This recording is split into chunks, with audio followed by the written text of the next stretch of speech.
Subscribe now and press the bell icon. Never miss an update. Hello dear students, myself Rajendra Kamath, and today in this video I am going to explain the story Midnight Visitor from the book Footprint Without Feet, and I hope that you will like this video because this video will be proved very helpful for your board exams. Okay, तो चलिए आज का video start मैं करता हूं, और video start करने से पहले एक बार आपसे फिर से रिक्वेस्ट करता हूं कि अगर आप इस चैनल पर नए हैं तो प्लीज़ आप इस चैनल को ज़रूर सब्सक्राइब कर लें, ताकि जो भी मटेरियल्स, जो भी इम्पोर्टेंट लेसन्स मैं इस वीडियो में इस चैनल के थ्रू ला रहा हूं ये आप तक पहुंचता रहे। तो चलिए प्यारे बच्चों, आज हम इस स्टोरी को आपके लिए डिस्कस करते हैं। काफ़ी इंटरेस्टिंग स्टोरी है ये, और काफ़ी मज़ा आएगा आपको इस स्टोरी में, मैं उम्मीद करता हूँ। चलिए स्टोरी को देखें। यहाँ पर सबसे पहले स्टोरी का जो पार्ट है इसको हम लोग यहाँ देख लेते हैं। Audible did not fit any description of a secret agent Fowler had ever read. Following him down the musty corridor of the gloomy French hotel where Audible had a room, Fowler felt let down. It was a small room on the 6th and top floor, and scarcely a setting for a romantic adventure. Audible was, for one thing, fat, very fat, and then there was his accent. Though he spoke French and German possibly, he had never altogether lost the American accent. He had brought to Paris from Boston 20 years ago. "You are disappointed," Audible said visually over his shoulder. "You were told that I was a secret agent, a spy, dealing in espionage and danger. You wished to meet me because you are a writer, young and romantic. You envisioned mysterious figures in the night, the crack of pistols, drugs in the wine. Instead, you have spent a dull evening in French music hall with a sloppy fat man who, instead of having message slipped into his hand by dark-eyed beauties, gets only a prosaic telephone call making an appointment in his room. You have been bored." The fat man chuckled to himself as he unlocked the door of his room and stood aside to let his frustrated guest enter. "You are disillusioned," Audible told him, "but take cheer, my young friend. Presently you will see a paper, a quite important paper for which several men and women have risked their lives. Come to me some day soon. That paper may well affect the course of the history. In that thought is drama, is there not?" तो प्यारे बच्चों, ये जो lines थे ये book का lines था। इसमें देखिए कुछ ऐसे वर्ड्स आए हैं जो आपके लिए मे भी नए होंगे, तो मैं उसका मीनिंग आपको यहाँ पर बता रहा हूँ। सबसे पहले आप इस मीनिंग को देख लें। मस्टी, हैविंग ए स्टेल, मोल्डी और डैम्प स्मेल, यानी इसको आप कह सकते हैं कि आप खास करके बरसात के दिन में देखेंगे मॉइस्चर अधिक होने के कारण कुछ दुर्गंध सा जो आने लगता है ना, तो उसको मस्टी हम लोग कहते हैं। ठीक है। Next, corridor, a long passage in building from which doors lead into rooms. आप देखेंगे जो बड़े बड़े होटल्स होते हैं तो दोनों साइड में कमरे होते हैं और बीच में गलियारा होता है। ठीक है, तो इसको हम लोग कॉरिडोर कहते हैं। नेक्स्ट वर्ड है ग्लूमी, डार्क और poorly lit, specially so as to appear depressing और फ्राइटेनिंग। जहाँ पे पूरी तरह डार्क भी नहीं कहेंगे, लेकिन रोशनी कम होना स्पेशली, और माहौल ऐसा होना कि जिसको देखकर थोड़ा डिप्रेशन या फ्राइटेंड महसूस करें आप, तो ऐसे जगह को हम लोग ग्लूमी कहते हैं। इनफैक्ट आप उसको उदासी से भरा हुआ माहौल भी कह सकते हैं। नेक्स्ट वर्ड है प्यारे बच्चों स्कैर्सली मतलब है इसका ओनली जस्ट या ऑलमोस्ट नॉट, ठीक है, यानी एकदम थोड़ा सा या बिल्कुल भी नहीं, इसको स्कैर्सली हम लोग कह सकते हैं। नेक्स्ट वर्ड है आपके लिए यहाँ पर जो मे भी नहीं हो सकता है, ये है accent, a distinctive way of pronouncing on language specially one associated with a particular country, area और सोशल क्लास। प्यारे बच्चों आप देखेंगे जो बोलने का लहजा होता है ना उसको एसेंट कहते हैं। आप किसी बंगाली को कभी हिंदी बोलते हुए सुनना, तो वो जब बोलेगा तो उसके बोली से आपको पता चल जाएगा कि एक बंगाली हिंदी बोल रहा है, या अगर कोई साउथ इंडियन होगा आप उसके बोली को सुनना कभी, ठीक है। तुम क्या करता है, क्या खाता है, क्या मैन, क्या हो रहा है, इस तरह का लैंग्वेज आपको देखने को मिलेगा। तो अब ये भी पकड़ लोगे उसके एसेंट से कि ये साउथ इंडियन होगा, ठीक है। तो एसेंट का मतलब आप समझ गए होंगे, ठीक है। नेक्स्ट वर्ड है पॉसिबली, उसका मतलब है जस्ट वेल, एनफ और टॉलरेबली वेल, यानी ठीक ठाक, ठीक है, उसको ठीक ठाक कह सकते हो। नेक्स्ट वर्ड है स्पाइनेज, स्पाइनेज का मतलब है जासूसी करना यानी स्पाइंग। इसके बाद नेक्स्ट वर्ड है प्यारे बच्चों यहाँ पर आप देखें envisioned, imagine as a future possibility or visualise, यानी इन्विजन का मतलब किसी चीज के बारे में अनुमान लगा लेना, गेस कर लेना कि भविष्य में क्या हो सकता है, ठीक है ना, इन्विजनड। नेक्स्ट है स्लोपी, स्लोपी का मतलब है प्यारे बच्चों केयरलेसली ड्रेस्ड, यानी जैसे तैसे कपड़े को पहन लेना, बहुत केयर नहीं होना, रफ एंड टफ लुक आप कह सकते हो एक तरह से स्लोपी। नेक्स्ट वर्ड है प्रोजेइक, प्रोजेइक का मतलब होता है ऑर्डिनरी यानी बिल्कुल साधारण। तो ये एक दो वर्ड और है यहाँ पर देखें। इसके बाद नेक्स्ट वर्ड है प्यारे बच्चों यहाँ चकल्ड, laughed quietly without opening his mouth, यानी ये खिखिया के हंसना, बिना मुंह खोले हुए खिखिया के जब हंसता है ना कोई तो उसको हम लोग चकल्ड कहते हैं, ठीक है। नेक्स्ट वर्ड है यहाँ पर प्यारे बच्चों disillusioned, disappointed in some or something that one discovers to be less good than one had believed। ऐसे डिसइल्यूजन का मतलब होता है जैसे इल्यूजन का मतलब होता है भ्रम, ठीक है, तो उसका ये एंटीनोम है। तो डिसइल्यूजन का मतलब यहाँ पर है कि जब आप किसी चीज़ से के प्रति कोई आपका एक्सपेक्टेशन है और आपके एक्सपेक्टेशन के अनुसार वो चीज़ ना हो, मतलब आप जितना सोच रहे थे उसके हिसाब से वो उतना अच्छा नहीं है या आप उस अनुरूप नहीं है, तो आप थोड़ा डिसअपॉइंट हो जाते हैं, इसको डिसइल्यूजन आप कह सकते हो, ठीक है बच्चों। तो ये आप यहाँ पे देखेंगे। अब ये जो पैरा था प्यारे बच्चों इसका मीनिंग हम लोग यहाँ देख लेते हैं थोड़ा। Follower felt that Aujible did not look like a secret agent at all. मैं आपको ये बता दूं कि ये जो फॉलोअर है ये इस कहानी का नरेटर है, ठीक है, और ऑजिबल नाम का एक जासूस है जो इस कहानी का मुख्य पात्र है, प्रोटोगोनिस्ट है, ठीक है। तो फॉलोवर एक राइटर हैं जिन्होंने ऑजिबल नाम के जासूस से अपॉइंटमेंट लिया हुआ है और उससे मिलने के लिए एक फ्रेंच होटल में पहुंचते हैं। लेकिन ऑजिबल को देखने के बाद फॉलोअर को महसूस होता है कि जैसा उसने कल्पना किया था किसी जासूस के बारे में, वैसे कोई भी गुण ऑजिबल में उसको दिखाई नहीं पड़े। He was following Ozable to his room through a smelly and a bit scary corridor। खैर जो भी हो, वो ऑजिबल उनको कहता है कि चलिए आप निराश ना हो, और उसको अपने होटल के कमरे में जो कॉरिडोर है उसके थ्रू होकर चलने के लिए इनवाइट करता है। His room was on the top floor which was the 6th floor of the hotel। और ऑजिबल नाम का ये जो साइंटिस्ट है इसका जो कमरा है ये उस होटल के 6ठे फ्लोर पर होता है, ठीक है।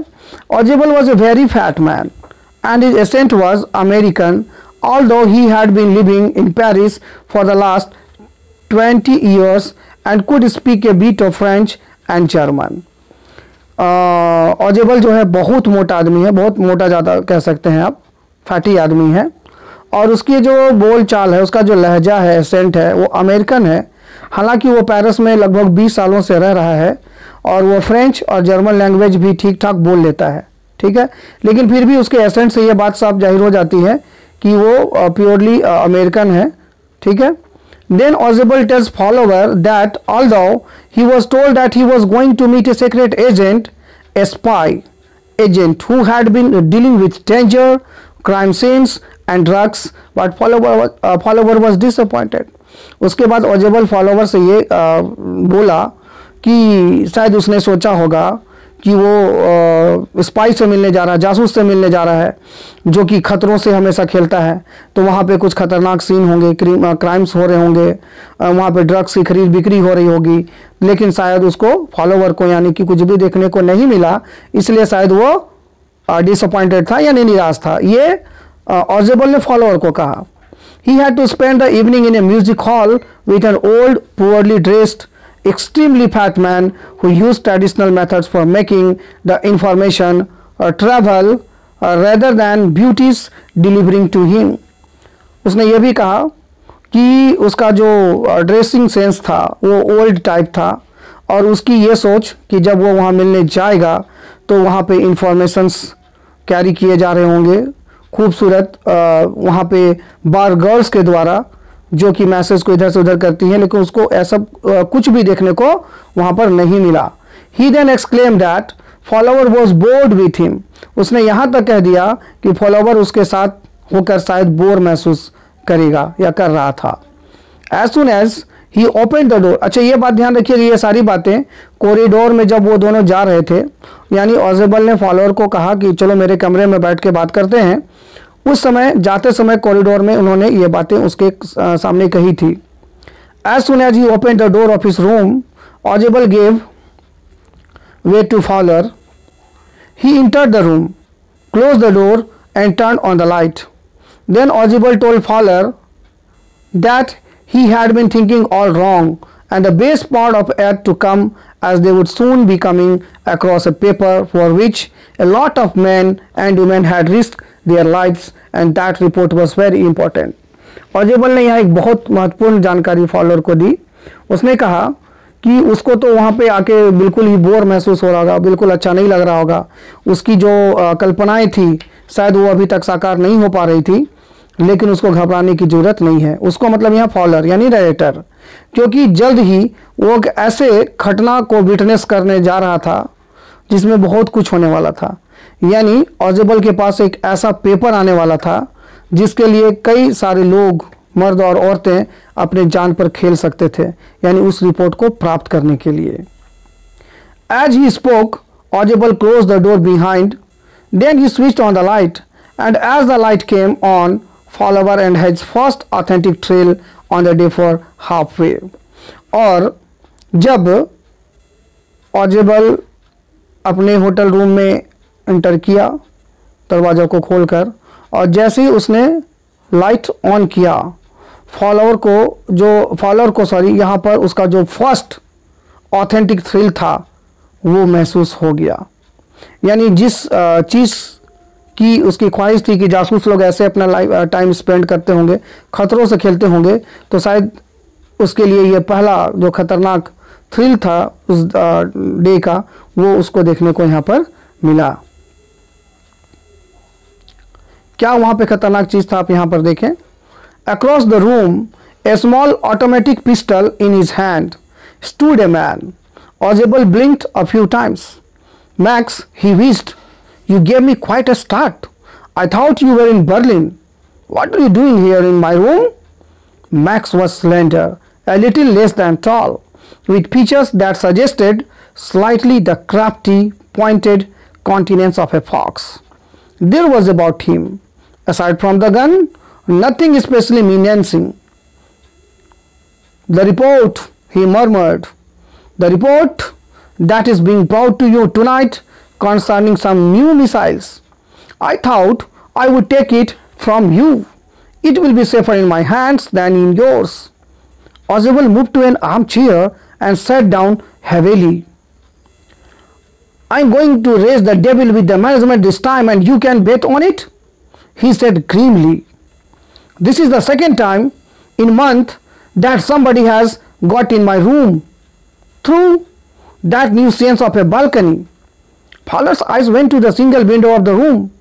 It was an ordinary window, against which now the night was pressing blackly. Balcony? Max said, with a rising inflection. No, a passkey. I did not know about the balcony. It might have saved me some trouble had I known. Authentic, of undisputed origin and not a copy, genuine. See, now the difficult word here, authentic. The first word is authentic. Authentic means of undisputed origin and not a copy. यानी जो authentic है, मतलब आप कह सकते हैं कि जो एक कॉपी नहीं है, किसी की कही गई बात को दोहराया नहीं गया है, जो ओरिजिनल चीज़ है, जो जेन्यून है, एकदम शुद्ध है, that is called authentic, perfect. Next word है half way, at or to a point equidistant between the two others, ऐसा जगह जहाँ से दो चीज़ें बिल्कुल बराबर की दूरी पर है। नेक्स्ट वर्ड है wheezed, spoke breathing noisily and heavily, यानी जब गहरी सांस भरते हुए और आवाज़ निकालते हुए मुंह से जब लोग कुछ बोलते हैं, जैसे आप दौड़ के जब आते हैं, थके हुए रहते हैं और अचानक से कुछ बोलना पड़े, हाँ, तो इस तरह से हाँफते हुए जब आप बोलते हैं तो इसे व्हीज्ड कहते हैं, ठीक है। और स्लेंडर वर्ड है यहाँ पे, इसका मतलब होता है ग्रेसफुली थिन, स्लेंडर जो बहुत ज़्यादा पतला दुबला हो उसको स्लेंडर कहेंगे। नेक्स्ट वर्ड है यहाँ पर काउंटिनेंस, ए पर्सन्स फेस और फेशियल एक्सप्रेशन, चेहरे पर आने वाले जो एक्सप्रेशंस होते हैं, उतार चढ़ाव, सो कॉन्टिनेंस कहते हैं। नेक्स्ट वर्ड है यहाँ menacing, suggesting the presence of danger, यानी थ्रेटनिंग, यानी ये कहते हुए धमकाना किसी को कि उसके लिए ये चीज़ खतरनाक हो सकता है, धमकी देना एक तरह से, ये मीनेंसिंग है। इसके बाद है मर्मर्ड, से समथिंग इन लो और इनडिस्टिंक्ट वॉइस, फुसफुसा के या बुदबुदा के कोई बात को कहना ताकि सामने वाला ठीक से उसको सुन ना सके। नेक्स्ट वर्ड है missiles, weapons directly by remote control automatically, यानी ऐसा वेपन जिसको रिमोट से ऑटोमेटिकली आप चला सकते हैं, यूज़ कर सकते हैं, टारगेट कर सकते हैं, मिसाइल रहता है, खतरनाक वेपन होता है ये। नेक्स्ट है raise the devil, make a noisy disturbance, यानी जोर जोर से हल्ला करना और माहौल को गर्म कर देना, डिस्टर्बेंस क्रिएट कर देना। नेक्स्ट है ग्रीमली, इन ए वेरी सीरियस ग्लूमी और डिप्रेसिंग मैनर, यानी किसी चीज़ को बहुत ज़्यादा सीरियसली, उदास होकर और गुस्से में आकर डिप्रेस होकर कहना, that is called grimly. Next word है nuisance, a person or thing causing inconvenience to anyone, यानी किसी को या किसी व्यक्ति को आप उसको उसके जिसके कारण उसको किसी चीज़ के लिए इनकन्वीनियंस हो रहा है, मतलब असुविधा हो रहा है, तो यहाँ पे न्यूसेंस कहते हैं, ठीक है। और बालकनी, बालकनी तो आप लोग सब जानते होंगे, a platform enclosed by a wall or balustrade on the outside of a building with access from an upper floor window or door, यानी जब घर या खिड़की के सामने का वह हिस्सा जिसको 2 या 3 तरफ से दीवार खड़ा करके घेर दिया गया हो, ठीक है, और सामने का एक पार्ट खुला हो, तो उसको हम लोग जनरली बालकनी कहते हैं। नेक्स्ट वर्ड है यहाँ पर inflection, A change in the form of a word, typically the ending, यानी जब एक बात को ख़त्म करके किसी दूसरे बात को हम लोग कहते हैं, वहाँ टोन चेंज होता है, ठीक है, तो वहाँ inflection. To express a grammatical function or attribute such as tense, mood, person, number, case and gender, यानी जब भी किसी वर्ड का जो पार्ट्स ऑफ स्पीच है वो चेंज होता है, तो हमारा जो मूड है, एक्सप्रेशन है, जो इंटोनेशंस हैं, जो प्रोनाउंसिएशन है, उसमें थोड़ा बहुत कमी बेसी आती है, ठीक है, तो वहाँ पे इन्फ्लेक्शन शब्द का इस्तेमाल किया जाता है। इसके बाद नेक्स्ट वर्ड है पास की, इसका मतलब है ए मास्टर की। मास्टर की का मतलब ऐसा की जिसके द्वारा ज़्यादा से ज़्यादा या डिफरेंट जो लॉक्स होते हैं उसको आसानी से खोला जा सकता है, ठीक है। तो आगे क्या हुआ वहाँ पर, उस घटना को यहाँ पे पहले आप देखें, फिर मैं इसको एक्सप्लेन करता हूँ। After saying this ऑजेबल close the door behind him and turn on the light, बातचीत करते हुए ऑजेबल और फॉलोवर जब वहाँ पहुँचे, ऑजेबल ने गेट को खोला और लाइट को स्विच ऑन किया। As soon as the light was turn on, Fowler experience is first thrill of visiting a secret agent as he saw a man with an automatic pistol standing across the room. Fowler जिस चीज़ के लिए वहाँ आया था और जिसको वो नहीं पाया शुरुआत में और उदास हो गया, उसे लगा कि ये जो स्पाई है ऑजेबल, ये मोटा सा टिगना सा, ये क्या जासूसी करेगा, ये क्या खतरों से खेलता होगा, लेकिन उसे ऑजेबल ने कहा था कि दोस्त घबराओ मत, तुम जिस चीज़ के लिए आओ हो जल्दी वो चीज़ तुमको देखने को मिलेगा। और जैसे ही दरवाज़ा खुला है और ऑजेबल और फॉलोअर दोनों अंदर घुसे हैं, तो ये जो खतरनाक सीन है वो वहाँ पे सामने आ गया है फॉलोअर के, और ये सीन है क्या एक्चुअली में, वहाँ पर एक आदमी खड़ा है जिसका नाम मैक्स है और उसके हाथ में एक पिस्टल है जो रूम के बीचों बीच खड़ा है, ठीक है। Ausable recognised the man as Max, Ausable ने उसको मैक्स के रूप में रिकॉग्नाइज किया, पहचाना है। And ask him what was he doing in his room when he was supposed to be in Berlin. Ausable ने उससे पूछा, रे मैक्स तुम यहाँ, तुमको तो बर्लिन में होना चाहिए था, तुम मेरे रूम में क्या कर रहे हो। Max was thin, a bit short, and his face looked a bit like that of a fox. Max जो बिल्कुल एकदम दुबला पतला सा था, a bit short, कद काठी भी उसकी उतनी अधिक लंबी चौड़ी नहीं थी, और फेस तो उसका ऐसा लगता था मानो कोई लोमड़ी का फेस हो। यानी जैसे धूर्तता चालाकी एक लोमड़ी के चेहरे पर होती है, वही धूर्तता और चालाकी उसके चेहरे पर यहाँ पर देखने को मिल रही थी, ठीक है। Max said that he wanted the report about the missiles for which Ozebel had been waiting, as he thought that he would be able to keep it more safely. Max ने अपने चेहरे पर धूर्तता भरी मुस्कान लाते हुए कहा कि वह ऑजेबल से वह रिपोर्ट लेने आया है जो मिसाइल से रिलेटेड है, क्योंकि उसको लगता है कि वो पेपर ऑजेबल के बजाय उसके पास ज़्यादा सुरक्षित रहेगा। This is said to create humour as he just wanted the reports for his own benefits. और ये उसने ह्यूमरिकल वे में कहा कि ये तुमसे ज़्यादा मेरे पास सेफ रहेगा। एक्चुअली में यहाँ पर यूँ समझे कि मैक्स जो है वो दूसरे देश का जासूस है और वो ऑजेबल से जो इम्पोर्टेंट पेपर मिसाइल का उसके पास आ जाने वाला था वो हड़पने के लिए वहाँ पर खड़ा था, मौजूद था। तो आप समझ सकते हैं कि मैक्स का इरादा यहाँ पर क्या है। Ozebel sat down on a chair and started speaking that he would definitely have a fight with the management of the hotel, as this was the second time that somebody had climbed up from the balcony of the room. और उसके ये सुनते ही ऑजेबल का जो reaction है quite amazing है। वो धड़ाम से एक सोफा चेयर पर वहाँ बैठ जाता है और चिल्ला कर उस होटल के मैनेजमेंट को गाली देना शुरू कर देता है, ये कहते हुए कि ये इस महीने का दूसरा बार हुआ ऐसा जब कोई व्यक्ति बालकनी से होकर उसके कमरे में घुस आया है, जबकि उसने मैनेजमेंट से इसकी शिकायत की थी और उसने कहा था कि वो बालकनी को बंद करवा देगा, लेकिन वो बंद नहीं करवाया तो वो मैनेजर को छोड़ेगा नहीं। और वो मैनेजर को दम भर यहाँ गाली देना शुरू करता है, this that yes no idiot, जो भी चीज़ उसके मन में वो गाली देता है। और गाली इतना रियलिस्टिक वे में देता है कि मैक्स को ये बात बिल्कुल सच लगती है कि शायद वह दूसरा आदमी है जो उसके रूम में उस बालकनी से घुसा है। Then follower looked towards the window and saw that it was an ordinary window and that it was pretty much dark outside. Max said that he came through the master key and did not know about the balcony. Had he known about it, his work would have become much easier. Max को जब ये पता चलता है कि कोई आदमी balcony से होकर भी उसके कमरे में आसानी से घुस सकता था, तो उसे थोड़ा सरप्राइज होता है, आश्चर्य होता है। वो कहता है कि अरे काश मुझे ये मालूम होता, मैं तो डुप्लीकेट चाबी से यहाँ घुसा हूँ। अगर मुझे पहले से पता होता कि यहाँ कोई बालकनी है तो मेरा काम आसान हो जाता है यहाँ पर पहुँचना। It's not my balcony, Ozebel said with extreme irritation. It belongs to the next apartment. He glanced explanatorily at Follower. You see, he said, this room used to be part of a large unit, and the next room through that door there used to be the living room. It had the balcony, which extends under my window now. You can get onto it from the empty room 2 doors down, and somebody did last month. The management promised to block it off, but they have not. Max glanced at Fowler, who was standing stiffly not far from Ozebel, and waved the gun with commanding gesture. Please sit down, he said. We have a wait of half an hour. I think 31 minutes, Ozebel said moodily. The appointment was for 12:30.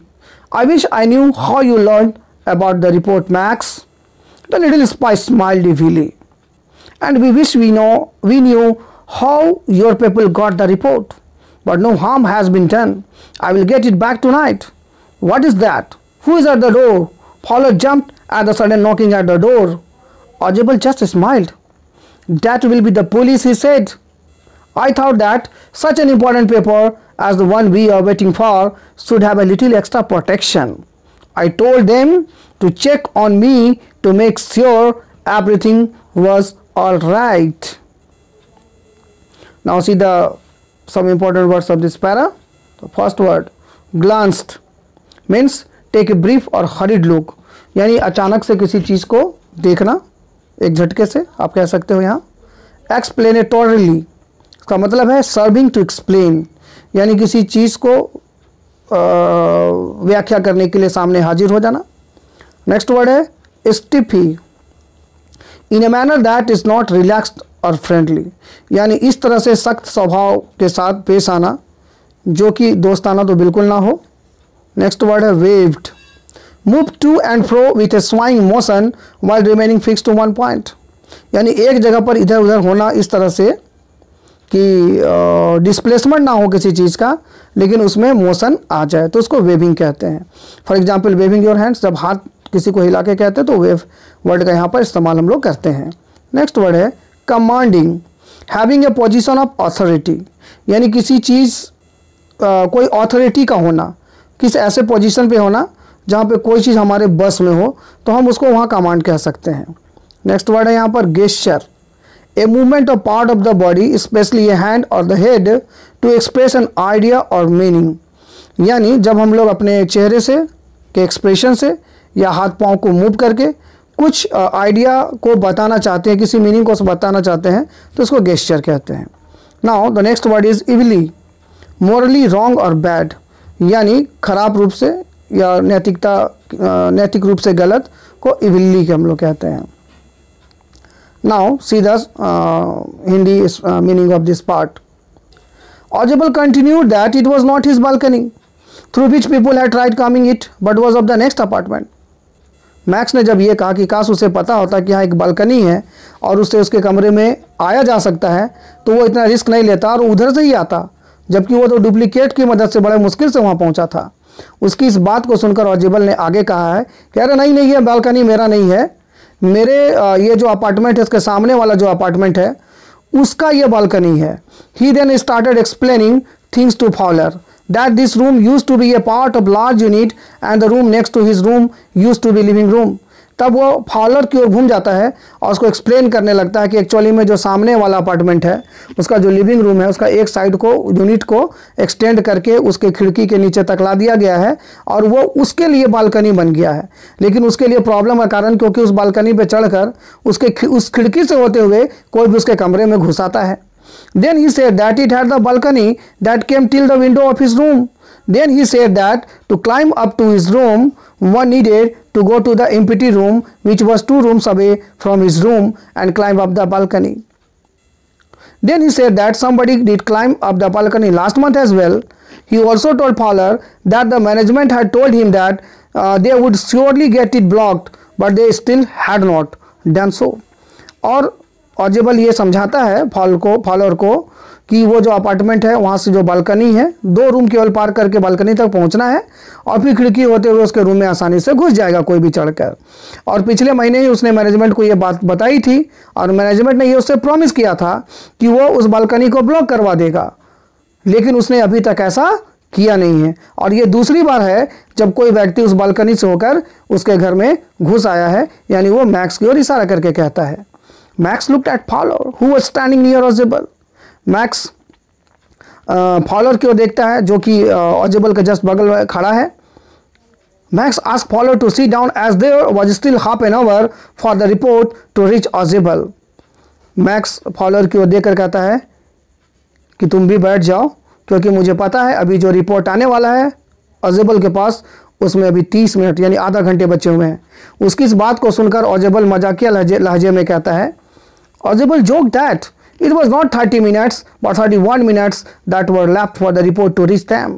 Audible उसका मजाक उड़ाते हुए कहता है अरे नहीं 30 minute नहीं, अभी 31 मिनट बचा हुआ है उस रिपोर्ट को मेरे तक पहुंचने में. The report was supposed to come in around 12:30 at night. वो कहता है कि रिपोर्ट आज 12:30 बजे तक ही मेरे पास आ पाएगा.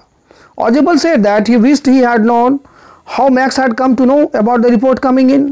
उसके बाद ऑडिबल मैक्स से एक क्वेश्चन पूछ देता है अच्छा तुम बताओ तो सही, तुमको ये कैसे पता चला कि मेरे पास इतना इंपॉर्टेंट पेपर जो है वो आने वाला है? Max smiled wickedly and said that he also wished to know how Ojibal and his team had got the report.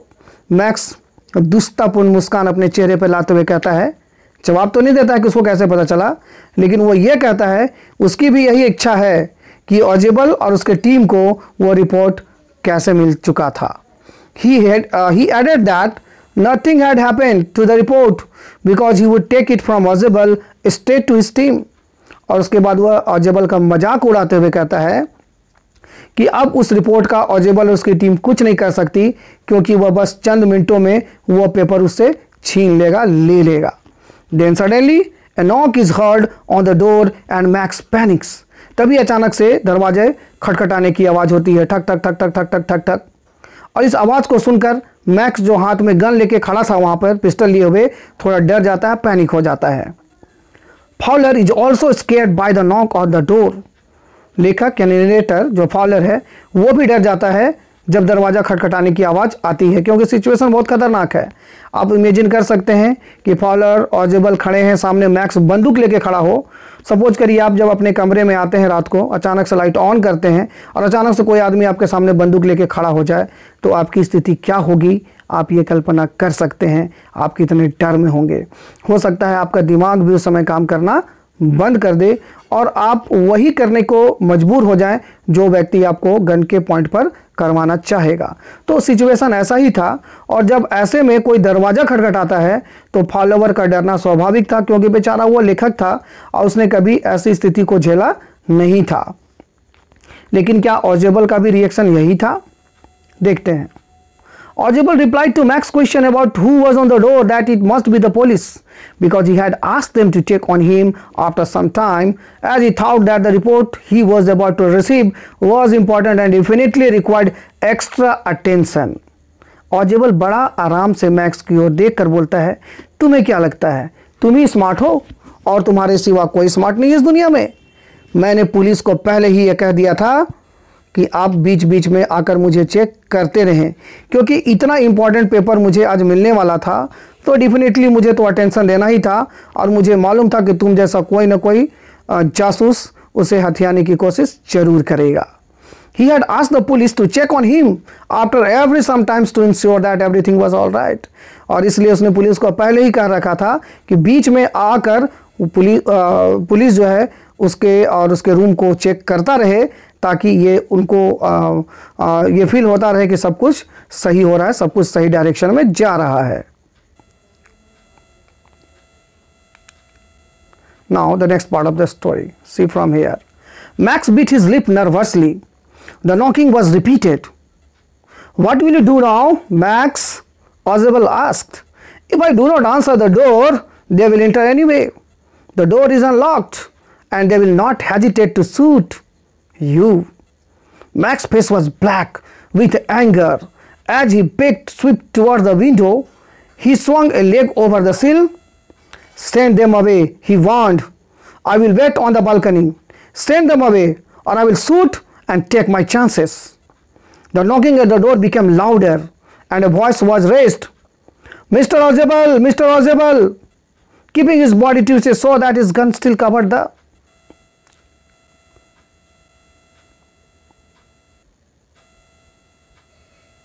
the waiter, a fat man in his case. The man at the window grasped the frame with his free hand to support himself. Then he swung his other leg up and over the window sill. The doorknob turned. Swiftly, Max pushed with his left hand to free himself from the sill and dropped to the balcony.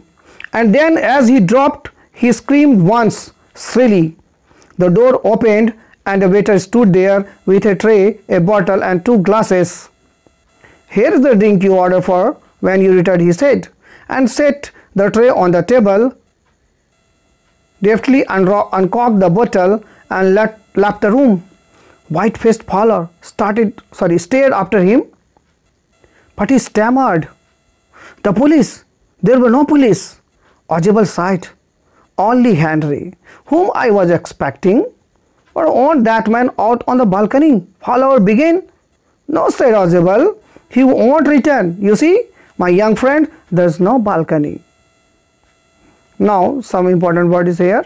First word is hesitate. Hesitate means to be reluctant or wait to act because of fear, indecision or disinclination. यानी हिचकिचाहट, इसके लिए word आप कह सकते हो। मतलब किसी चीज़ को किसी कारण से या किसी डर से बोलना या करने में हिचकिचाना, झिझकना, दैट इज कॉल्ड हेजिटेट, यानी हेजिटेशन। ठीक है। नेक्स्ट वर्ड है स्विफ्टली, मूविंग और capable of moving with great speed और वेलोसिटी, फ्लीट और रैपिड, यानी बहुत तेज़ी से ग्रेट वेलोसिटी के साथ मूव करना, ये स्विफ्टली कहलाता है। नेक्स्ट है सिल, द हॉरिजेंटल पीस और मेंबर बेनीथ अ विंडो, डोर और अदर ओपनिंग, किसी दरवाजे या खिड़की के नीचे का वो चिकना हिस्सा जो हॉरिजेंटली सपोर्ट प्रोवाइड करता है उसको सिल कहते हैं। ज़्यादातर केस में ये लकड़ी या लोहे का बना होता है, कहीं कहीं सीमेंट से भी इसको बनाया जाता है। नेक्स्ट है श्रीली, मतलब है इसका पायरिसिंगली इन ए हाई पिच, यानी बहुत तेज आवाज़ में बोलना, दैट इज कॉल्ड श्रीली, कर्कश आवाज़ भी कह सकते हैं यहाँ पर। नेक्स्ट वर्ड है डेफ्टली, डेक्स्ट्रस, निम्बल, स्किलफुल और क्लेवर, यानी बहुत चालाक या चतुर को डेफ्टली, उसके लिए कई सारे वर्ड हैं, डेक्स्ट्रस, निम्बल, स्किलफुल वगैरह वगैरह। Uncorked, to draw the cork from, यानी ढक्कन खोलना, that is called uncorked. Next है stammered, to speak with involuntary breaks and pauses or with spasmodic repetitions of syllables on sounds, यानी शब्दों को उच्चारण सही से ना कर पाना, यानी इसको हकलाना भी हम लोग कहते हैं, रुक रुक कर बोलना भी कहते हैं। नेक्स्ट वर्ड है sigh, to let out one's breath audibly as from sorrow, weariness or relief, यानी कभी कभी चिंता के कारण, दुख के कारण या रिलीफ के कारण आ भरना, मुंह से गहरी सांस छोड़ना को साइड कहते हैं। ठीक है, तो ये आप लोगों को समझ में आ गया होगा जो वर्ड्स हैं। नाउ हम लोग इसका मीनिंग समझते हैं। Next part of the story, Max became nervous about the situation as the knocking continued and Ozable asked him what would he do next. जैसे ही दरवाज़ा खटखटाने की आवाज़ जोर होने लगी, मैक्स नर्वस हो गया। वो थोड़ा कंफ्यूज था कि अब उसे क्या करे क्या नहीं सिचुएशन को देखकर। ऑजिबल ने उसका मजाक उड़ाते हुए कहा, बोलो मैक्स, तुम तो मेरा पेपर छीनने आए थे, अब बोलो अब क्या करोगे तुम। Aujible added that the door was unlocked and if he did not let him open the door, the police would enter anyway and would definitely shot if they saw him with a gun. ऑजिबल ने कहा कि अगर वह उसको gate नहीं खोलने देगा तो पुलिस को शक होगा और पुलिस तो किसी भी तरह दरवाज़ा तोड़ के अंदर घुस जाएगी और तब वो क्या करेगा, पुलिस तो उसको देखते ही गोली मार देगी। Max was angered by the situation and ran quickly, situation को समझकर मैक्स बहुत ज़्यादा गुस्सा हो गया, लेकिन दौड़कर वो खिड़की के पास चला गया। The knocking on the door grew louder and someone from the outside called mister Aujible twice, दरवाज़ा खटखटाने की आवाज़ जोर पकड़ते जा रही थी, ठक ठक ठक ठक ठक ठक, और आवाज़ 2 बार फिर से हुआ, मिस्टर ऑजिबल, मिस्टर ऑजिबल, इस तरह से आवाज़ आ रहा था बाहर से। Max was sitting on the window sill and was facing inside so that his gun could still be pointed towards mister Aujible and Fowler. Max window के सील पर बैठ गया और वहाँ से एक हाथ से जो पिस्टल है वो ऑजिबल और फाउलर की ओर ताने हुए था, पॉइंट किए हुए था, और वहाँ से बैठकर उसने खिड़की के सील पर बैठकर उसने फाउलर और ऑजिबल को धमकी दी।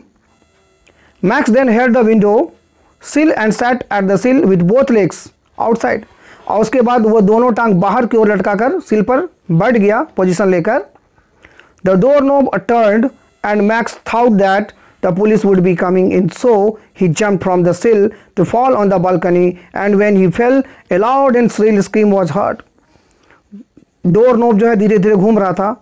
मैक्स को पूरा भरोसा हो गया कि अब बाहर जो खड़ी है पुलिस वो चंद ही क्षणों में अंदर घुस जाएगी, तो उसने ये धमकी देते हुए कि अगर उन्होंने उसके बारे में कुछ भी कहा तो वो उन लोगों को गोली मारने में थोड़ा भी नहीं हिचकेगा, क्योंकि वो बालकनी में छुपने जा रहा है।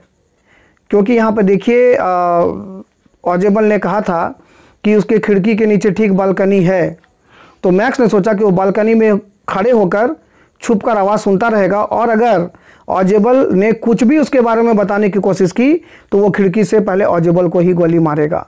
तो वो श्योर था कि ऑजेबल तो डर के मारे कुछ बोलेगा नहीं, और ये सोचकर वो बालकनी पर कूद गया जो ऑजेबल के हिसाब से उस खिड़की के नीचे था। और जैसे ही वो गिरा है, जैसे ही वो कूदा है बालकनी पर, तो एक तेज आवाज़ कमरे के अंदर आई, इस तरह का ये साउंड आया है। When the door opened, a waiter stood at the door with a tray. दरवाज़ा खुलता है इसी समय और एक वेटर अंदर आया, हाथ में उसके एक ट्रे था। A bottle of wine and 2 glasses, और ट्रे पर एक शराब की बोतल थी और 2 ग्लास थे। He came in and kept everything on the table and said that it was the bottle that Ozebel had ordered for. उसने उस ट्रे को टेबल पर सामने रखते हुए कहा कि वह वही बॉटल लेकर आया है जो ऑजेबल ने ऑर्डर किया था। He opened the cork of the bottle skillfully and left. उसने बड़ा सावधानी से कुशलतापूर्वक उस बॉटल के ढक्कन को खोल दिया और उसे टेबल पर रखकर छोड़ दिया। Fowler did not understand what had happened, और उसके बाद वहाँ से चला गया। Fowler did not understand what had happened and stammered that where was the police, to which Ozebel replied that there was no police and that he knew that it was Henry, the waiter, and he was expecting him only. Fowler जो काफ़ी nervous था, उसने कहा, अरे तुम तो बोले कि हाँ पुलिस है, तो कहाँ है पुलिस? अब तो वो तो बालकनी पे वहाँ खड़ा होगा तो गोली मार देगा हम लोग को। और जेबल ने कहा, घबराओ नहीं, मुझे पता था कि कोई पुलिस नहीं है, मुझे पता था कि ये वेटर हेनरी था, the waiter, and he was expecting him only, और मुझे पता था कि वो वेटर ही होगा क्योंकि मैंने ही ऑर्डर दे के आया था कि कुछ देर के बाद मुझे 2 ग्लास और 1 बॉटल वाइन चाहिए।